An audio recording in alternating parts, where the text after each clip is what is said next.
Bonjour, nous sommes le jeudi 15 mai 2025 et le sujet est Google et l'intelligence artificielle Gemini qui arrive sur Android Auto, Smart TV et Smartwatch entre autres. Fini les OK Google inutiles. L'intelligence artificielle Gemini arrive sur Android Auto, Smart TV et montres connectées.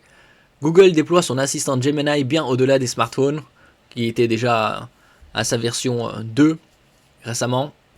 Dans les mois à venir, il s'invitera sur les téléviseurs, montres connectées, voitures Android Auto et casques XR pour Extended Reality, donc réalité mixte et autres.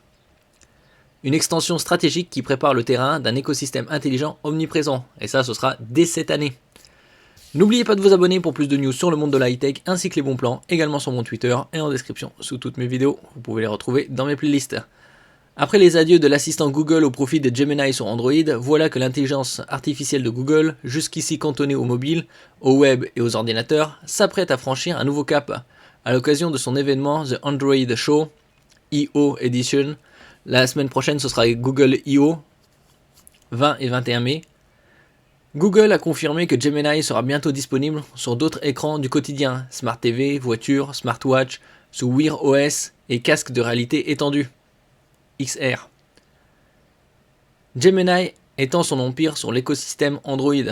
Donc bien évidemment, puisque toutes les entreprises de la high-tech investissent massivement dans l'intelligence artificielle, et ça surtout avec l'avènement de ChatGPT, sorti en novembre 2022, fait déjà 2 ans et demi. L'idée n'est pas nouvelle, mais elle prend désormais forme. Google veut faire de Gemini bien plus qu'un simple assistant vocal. Dans les voitures compatibles Android Auto ou dotées de Google intégré, Gemini viendra remplacer l'assistant Google pour devenir un véritable copilote intelligent.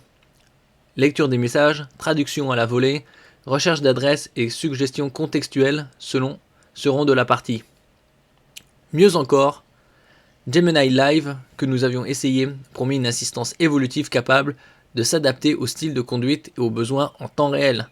Donc de plus en plus, tous les secteurs de la high-tech et autres auront leur intelligence artificielle.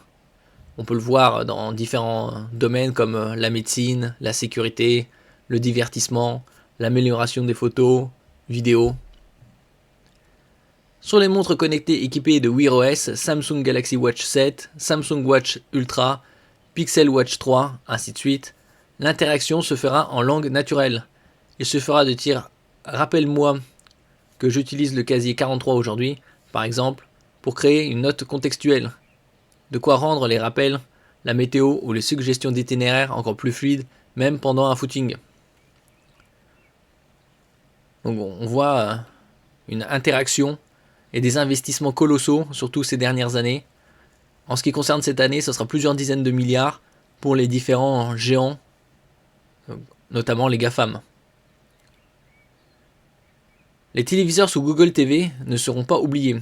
Gemini permettra d'effectuer des recherches complexes à la voix, des recommandations de films, de vidéos éducatives ou de contenus spécifiques, avec un degré de pertinence que Google promet supérieur.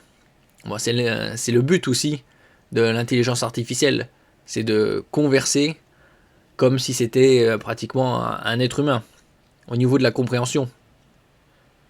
Enfin, le futur casque XR de Samsung, attendu d'ici la fin de l'année, intégrera Gemini nativement. L'assistant s'y comportera comme un agent immersif, capable de guider, informer, traduire ou même interagir dans des environnements virtuels. Donc ça, ce sera à voir dans les semaines et mois à venir. Merci pour votre écoute et à la prochaine.